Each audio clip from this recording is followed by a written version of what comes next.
Hey, Sofrito Lovers, check out this week's mukbang with grilled chicken from El Pollo Campero. Enjoy.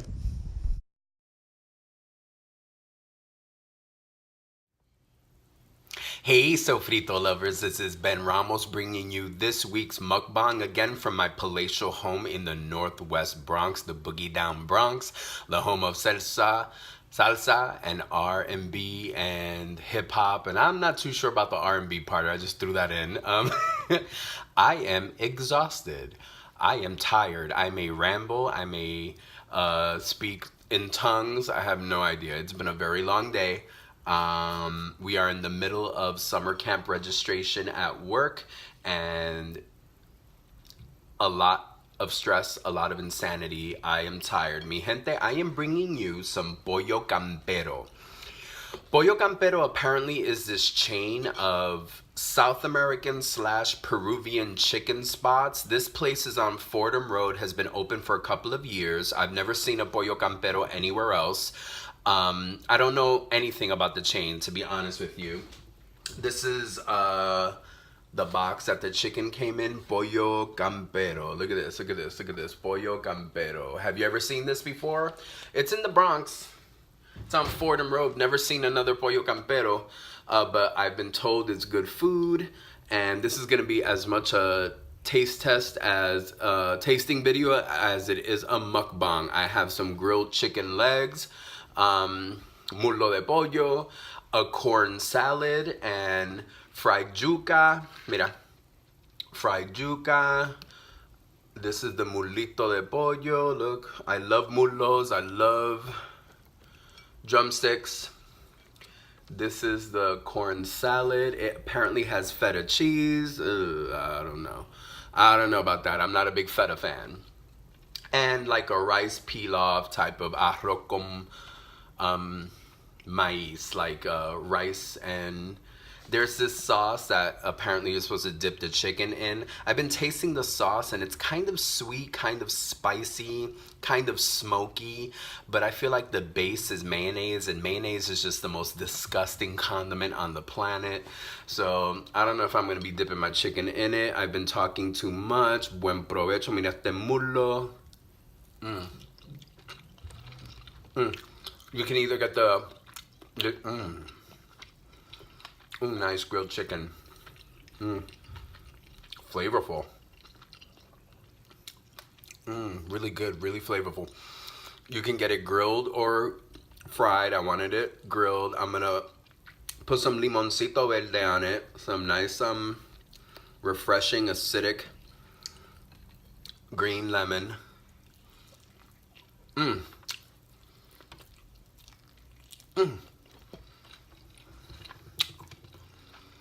Okay. Flavorful. That great grilled charred. I cannot speak today. That great charred taste. And the lemon just makes it nice and fresh and open. Mira. Yuca fries.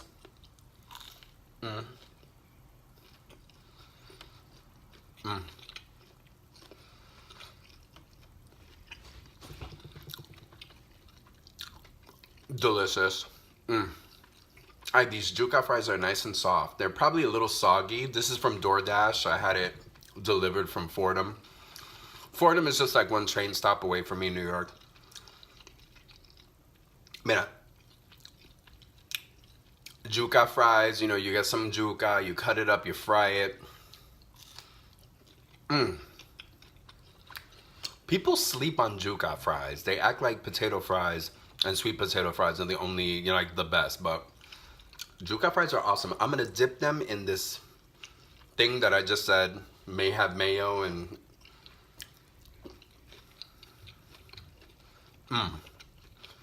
oh yeah.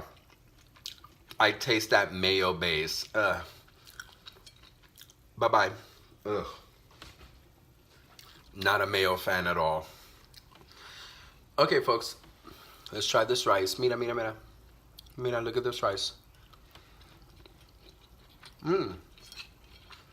Ooh, that one had a nice bit of cilantro in it. Ooh, delicious.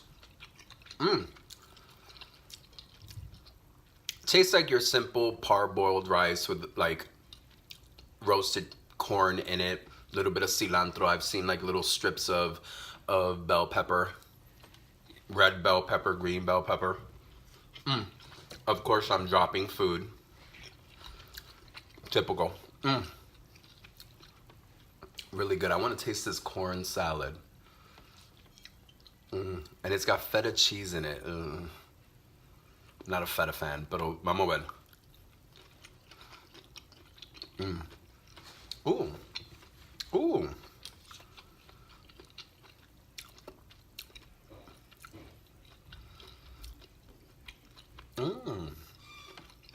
Roasted corn, red peppers,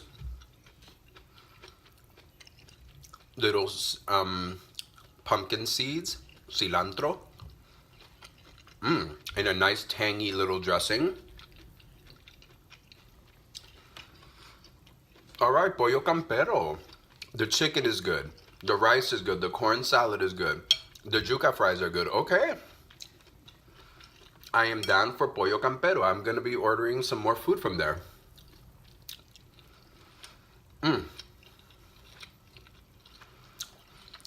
Things are good. A little story time. Just letting everyone know that I have started the process of learning how to open my own daycare program. I have worked professionally with children for over 20 years in the nonprofit sector. I have worked in a daycare before, many years ago. I primarily worked in nonprofits that had after school programs, teen programs, middle school programs. But I'm thinking about making a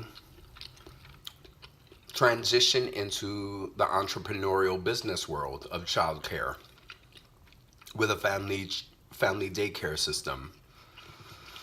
I'm starting the process of learning all this online information, videos and articles, just to learn what it's like to register, develop, fund, promote a daycare.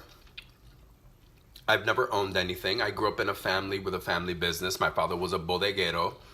For those of you who don't know what that means, a bodega is a very old Cuban Puerto Rican term for a store, a general store, a little mini market place. And in New York, the term bodega has gone from being a Puerto Rican Cuban thing to just being a typical New York ism. So when you talk about a bodega, you're talking about a corner store. My father was a bodeguero, from that tradition of Boricuas that, own businesses in the community. And my father owned a bodega the majority of my life until he went bankrupt and had to sell the store. Everyone in my neighborhood knew my father. My father's bodega was as much a bodega as it was a community center, a legal clinic, an immigration clinic, an old age home, a bar, a restaurant. When you grew up in a lot of Puerto Rican, Dominican, Cuban communities in New York City, the bodeguita of the corner, the little corner store, was all of that. You didn't just go in there to buy stuff. You went in there to play dominoes. A sports arena, tournament arena. It was all of those things. My father always used to tell me, owning things is very important. And I've spent a lot of my career working with young people for other organizations and nonprofit organizations. Working for other people. And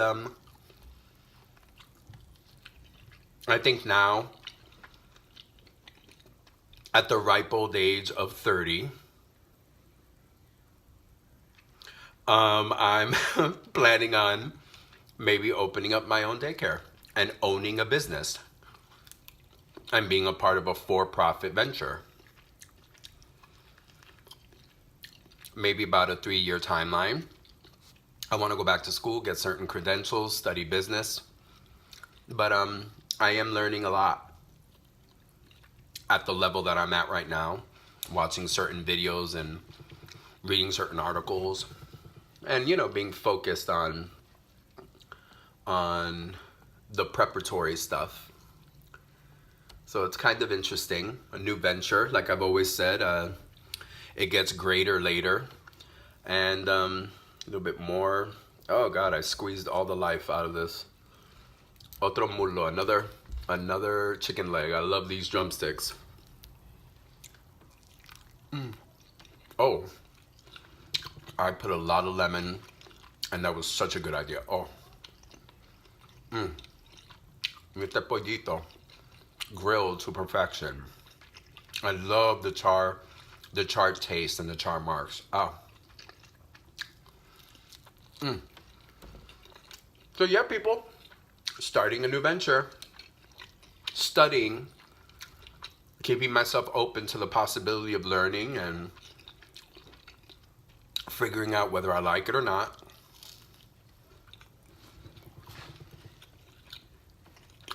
Exciting.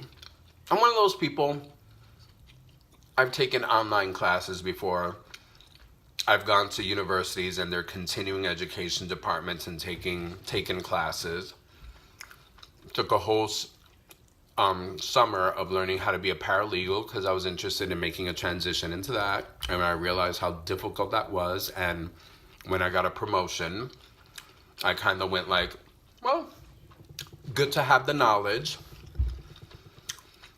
Did great in the class, got an A. Always a good morale boost. Thinking about transitioning into that paralegal world, and then I got a promotion, and I was kind of like, okay, well, I'm gonna go where the money is. So I've just always been one of those people that in my adulthood I have no problem exploring education, whether it's running toward getting my BA still, which I'm still working on, or education for the sake of education. I want to take this class because I want to learn a new thing. I want to challenge myself. Not the biggest fan of online learning. I'm a Socratic method type of boy. I like to be there, engage, ask questions, build community, build engagement, build connection. The whole online world is a little too isolating.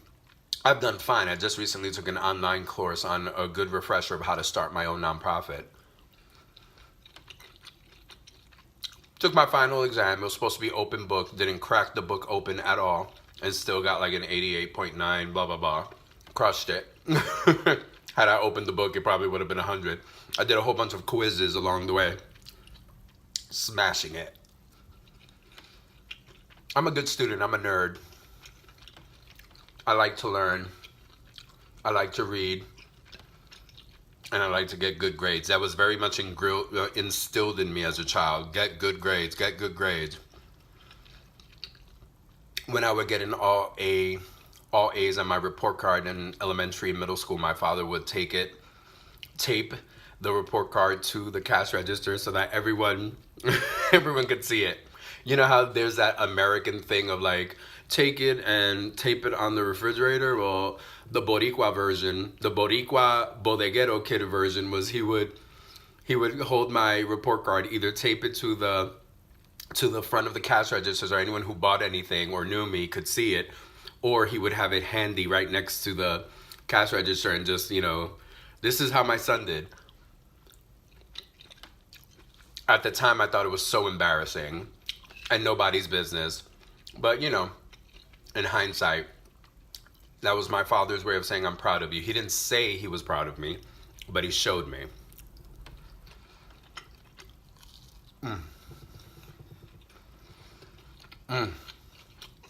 This is a nice dinner, folks, and there's a lot.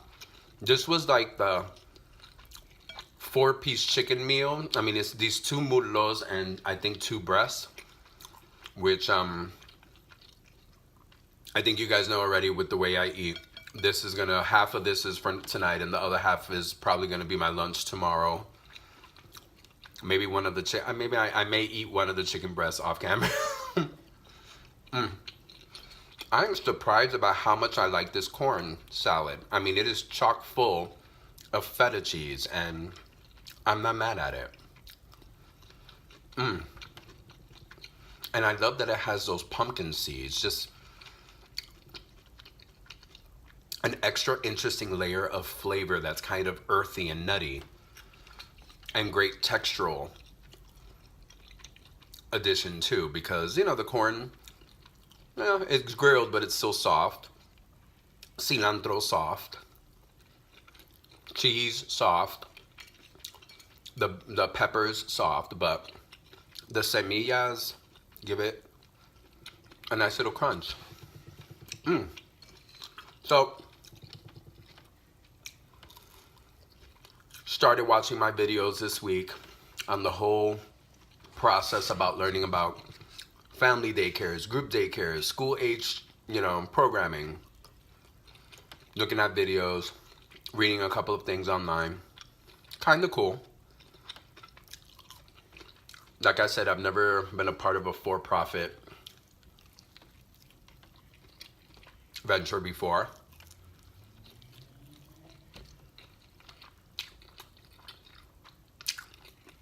Probably gonna invest in a couple of business classes. Oh Lord, all of this down here covered in food. Okay, I'm about to do another mukbang with all the food that's down here. So I'm excited. It gets greater later. I create new avenues of education and create new challenges for myself. Totally inspired. So folks, listen, I'm gonna finish most of this dinner off camera. Yeah, I'm definitely having another piece of that chicken. That chicken was all the way. Is all the way live.